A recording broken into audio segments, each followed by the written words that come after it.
Hello everyone, welcome to our IHSS Caregiver Education presentation on managing kidney disease with a specific focus on dialysis. We are student nurses from UC Irvine. My name is Tian. I'm Michelle. I'm Ying-Yi. First, we would like to start off with some acknowledgements. Throughout this presentation, we will talk about the basics of kidney disease, the two types of dialysis, diet management and infection control techniques for people that are undergoing dialysis, and how to prepare for a meeting with your provider.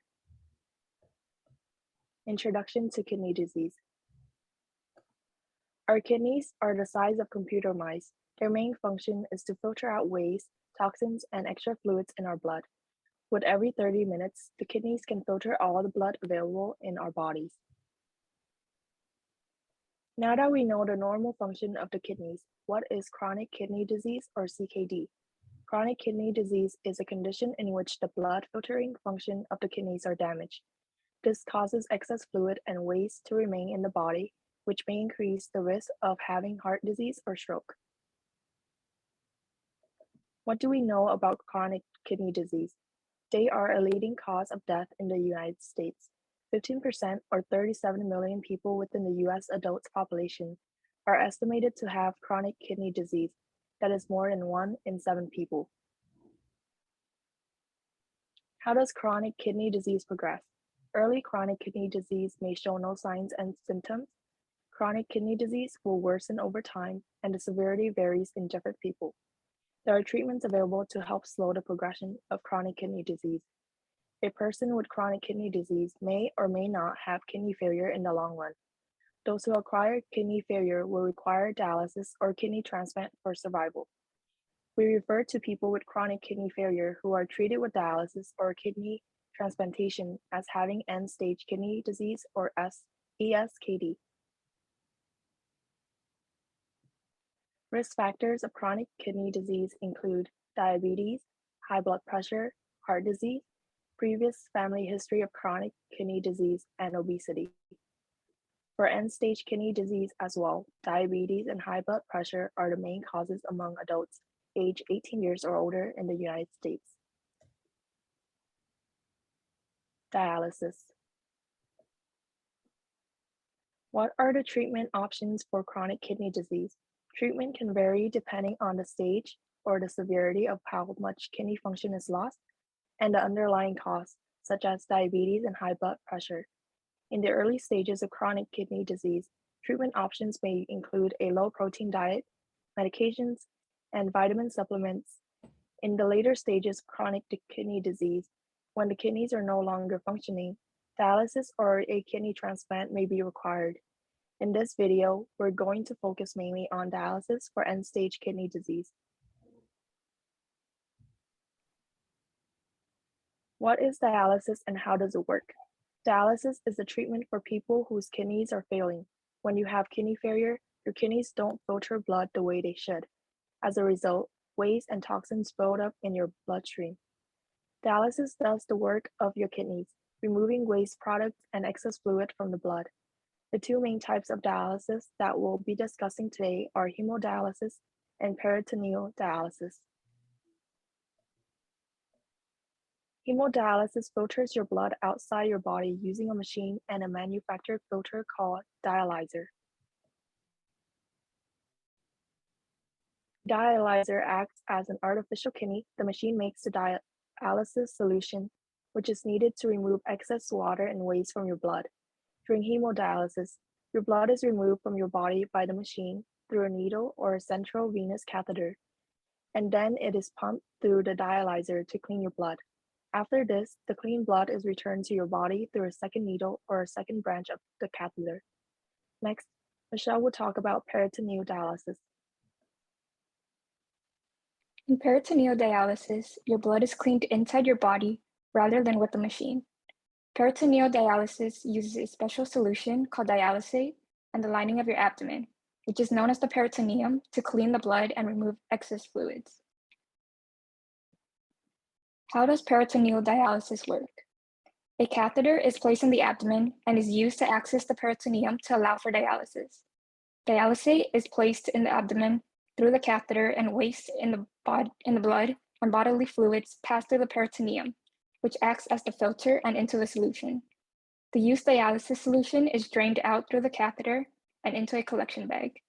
This process can then be repeated with fresh dialysis solution. Diet management. Diet is important for everyone on dialysis, but it is especially important for those that are on hemodialysis. The first step you can take to help manage your kidney disease is to reduce your sodium intake. This will help control your blood pressure if you have hypertension. The recommended intake of sodium is less than 2,300 milligrams per day. Some tips to help you achieve this include buying fresh food often and cooking foods from scratch. It is also important to check for sodium on food labels. If you take a look at the nutrition facts label, it shows a percent daily value of 5%. Anything that is 5% or less is considered to be low sodium. The second step to help you manage your kidney disease is to limit how much protein you eat. Why is this important? Limiting your intake of protein will help protect your kidneys from overworking. When you have chronic kidney disease, your kidneys are not able to remove waste as effectively. Eating more protein than you need to may make your kidneys work harder than they should. To limit your protein intake, it is best to eat small portions of protein. Some food sources of protein include chicken, meat, eggs, beans, nuts, and grains. The third step to managing your kidney disease is to choose heart-healthy foods. This will help prevent fat buildup in your blood vessels, heart, and kidneys. Some tips to consider when choosing heart-healthy foods include avoiding deep-fried foods, trimming fat from meats and removing skin from poultry before eating, and limiting saturated and trans fat. Considerations for late stages of chronic kidney disease. In the early stages of kidney disease, there may be little to no limit on your diet. However, as your kidney disease worsens, your doctor may recommend that you limit potassium, phosphorus, and fluids. As your kidney function decreases, you may need to eat foods with less potassium. This will help your nerves and muscles work properly. Damaged kidneys allow potassium to build up in your blood, which can cause muscle cramps and serious heart problems. To prevent this, read ingredient labels and check with your provider about using salt substitutes. It is also important to eat lower potassium foods. This includes certain fruits and vegetables such as apples, peaches, carrots, and green beans, and certain grains such as white bread, pasta, and rice. Your healthcare provider may also talk to you about reducing your phosphorus intake. This will help protect your bones and blood vessels. Too much phosphorus in your blood can lead to weak bones, making them more likely to break. It is important to check for phosphorus on ingredient labels and eat lower phosphorus foods. This includes fresh fruits and vegetables, corn and rice cereals, and even some light-colored lemon sodas and lemonade. Depending on the stage of kidney disease, your healthcare provider may put you on a fluid restriction. This is because your kidneys may not get rid of extra fluids as well as they should. Limiting your fluid intake will help control high blood pressure and prevent swelling and heart failure. Some recommendations to help you limit your fluid intake include cutting back on foods that contain a lot of water and measuring your fluid intake. To help quench your thirst, you may try to chew gum, rinse your mouth with mouthwash, or suck on mints or other hard candies.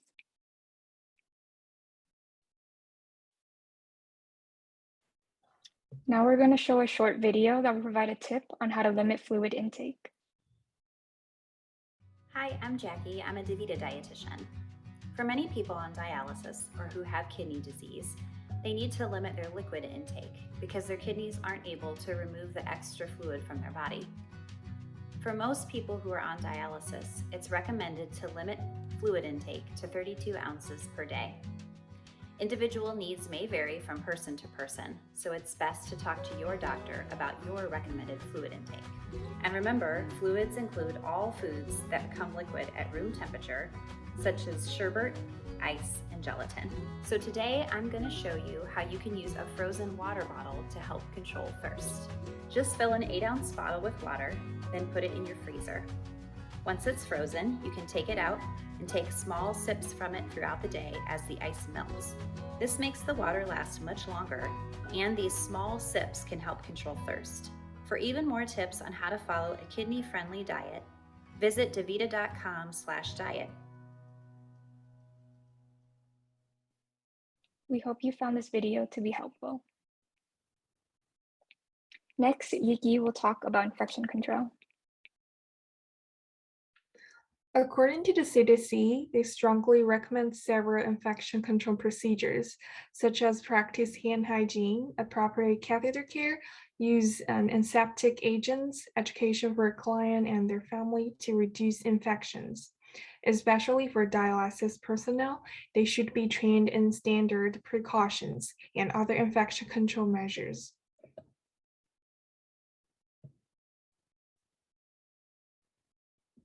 Infection control procedures for personnel with dialysis.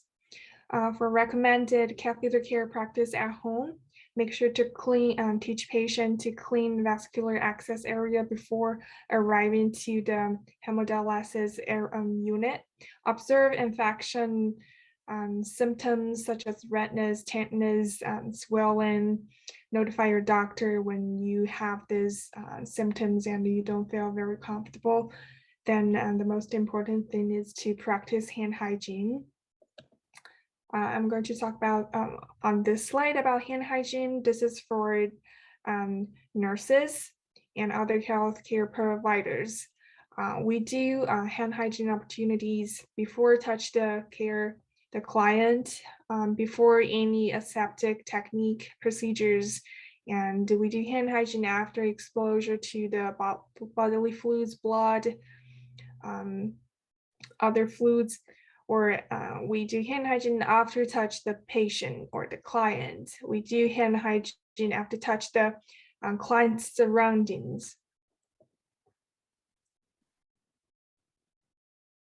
Now here's a video to show hand washing appropriate technique. Wet your hands with water. Apply soap. Rub your hands palm to palm and wash the backs of both hands and in between your fingers. Then palm to palm with fingers interlocked. Clasp your hands together and rub. And then clean around the thumbs too. Rub your fingertips in the palms of your hands and finish off with the wrists. Rinse your hands really well with water and dry them thoroughly with a paper towel. Use the towel to turn off the tap. Your hands are now clean.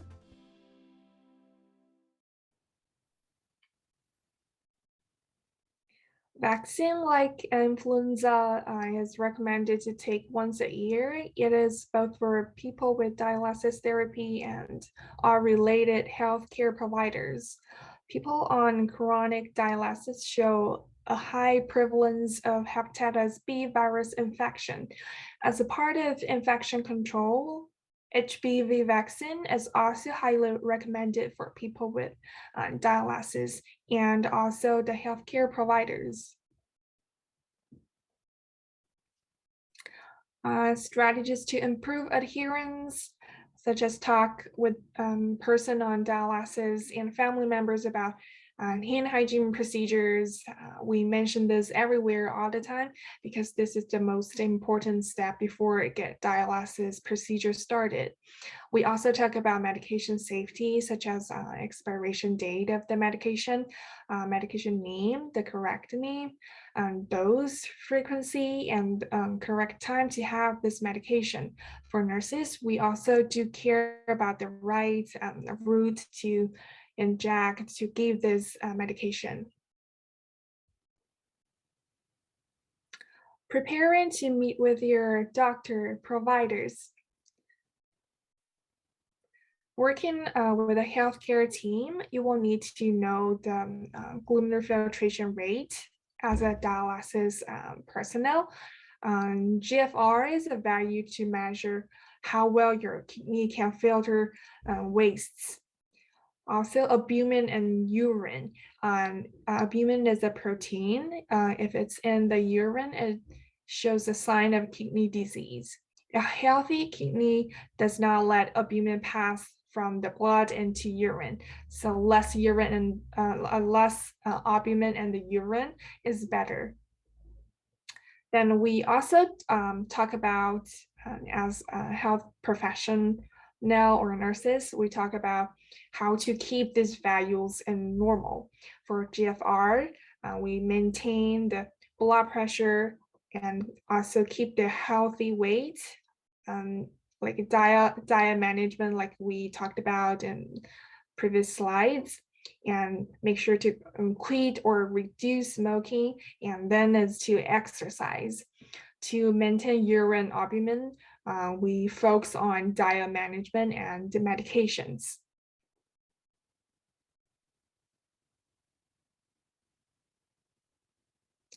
For these are the questions to ask your provider about your health status as when people are on dialysis, such as what is my glomerular filtration rate? How has it changed since last time? What is urine albumin? Does it change since last time?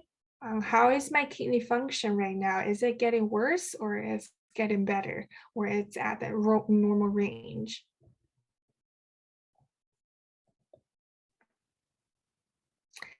Then these are some healthcare team members we will meet in hospitals. PCP is an abbreviation for primary care provider. They can be your doctor, nurse practitioner, or physician assistant.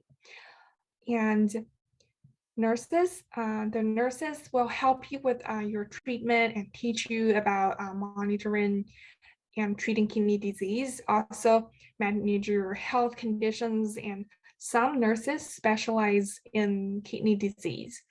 A dialysis social worker helps people and their family with their life changes and costs, financial problems. A nephrologist is a doctor who is kidney specialist. Your PCP provider might refer you to nephrologist when your kidney disease, kidney problem getting worse or more complicated.